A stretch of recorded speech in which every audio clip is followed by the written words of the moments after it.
Sabi niya sa akin ng kasambahay ko nung isang araw at gusto niya na raw mag-reduce dahil napakasagwa na raw ng kanyang tiyan dahil sobrang laki na nito at yung mga damit niya na raw hindi na magkasya sa kanya. At ang sabi ko nga sa kanya, ano namang gusto mong pang-reduce? Abay nag-request nga sa akin, ibili ko raw siya ng itlog ng palaka, ang tawag niya doon.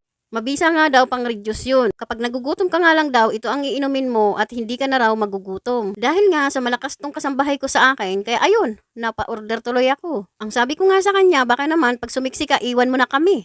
Maghanap na agad siya ng ibang papa o papasukan. Ang sabi niya nga sa akin, hindi niya raw ako ipagpapalit kahit ipinupost ko siya sa social media. Kahit na umorder pa raw ako ng 100 CCTV dito sa bahay namin. At bago nga ako umalis kanina, sabi ko sa kanya, i-video niya para naman makita ko. At para naman mayroon akong maipopost na video niya. Dahil sa tingin ko, sikat na siya ata dito. Ang sabi niya nga sa akin, di raw siya marunong mag-video-video. Kaya yun, bago ako umalis, tinuruan ko muna siya kung paano niya i-video ang kanyang sarili. Ayan na nga, habang pinapanood ko siya kanina. Ako'y tuwang-tuwa nga dahil mali-mali pa ang kanyang ginagawa. Pero nga kanina, bago ako malis at tinikman ko rin yan. Alam niyo ba, ang lasa niyan? Kalasa lang yan, yung dragon fruit. Pero mas mainam na kasama niya yung ilagyan ng gatas or Yakult or lagyan ng hinog ng mangga or anong prutas. Mainam nga na pampareduce. Lalong-lalo na sa mga gustong nagre-reduce dyan, ito na ang pagkakataon yung inumin. Eh yung bili ko lang naman dyan is nasa 149 lang. Magagamit nyo yan ng 10 timpla or mas higit pa. Dahil nga tinignan ko yan bago ko ibigay sa kanya, marami pala. Kaya tuwang-tuwa na naman tong kasambahay ko na to. Paisi-isi na nga lang ngayon yan dahil ngay Biyernes ngayon walang pasok si Zainab. At ang gaaga niya rin nakatapos sa kanyang gawain. Sabi niya nga sa akin, ibabad-babad lang daw muna yan ng pag nakita na raw umalsa na parang trigo, okay na daw inumin yun para mas masarap.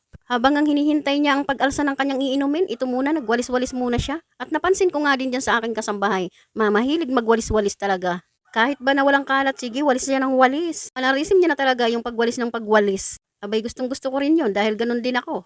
At naikwento nga sa akin ng kasambahay ko nung isang araw, napadaan daw siya doon sa center at nagtimbang ng kanyang sarili, napakabigat niya na raw. At napapansin niya rin daw na kunting kilos niya lang daw, ay hingal na siya. At ayan na nga, pagkatapos niyang magwalis, binalikan niya na itong itlog ng palaka. Oo nga naman, kapag pinagmasdan niyo, parang itlog nga naman ang palaka. Ayan nga, patago-tago pa siya at nahihiya daw sa inyo. Dahil nga nung mga nakarang araw, pinabasa ko sa kanya yung mga comment-comment ba. Yung may nag-comment pa nga sa kanya, kumain daw siya ng karne para daw maniwalang kumakain siya ng karne. Abay sabi niya nga, sige, kakain daw siya ng karne. Karninas nga lang. At ang sabi niya pa nga, kakain na raw siya ng itlog muna ng palaka bago daw ang karne. Abay, kaluko din pala nitong kasambahay ko. At ayun nga, hirap na hirap siyang ubusin nga, yung itlog ng palaka na sinasabi niya. At ang sabi nga sa akin ng kasambahay ko, i-shout out ko raw kayo. Shout out sa mga nagpapalo sa aking kasambahay, sa mga nasisihan o mga hindi natutuwa, at sa mga darating pang mga magpapalo sa aking kasambahay. At paki-comment kung tiga saan kayo para malaman ko kung saan nakarating tong video na to. Thank you for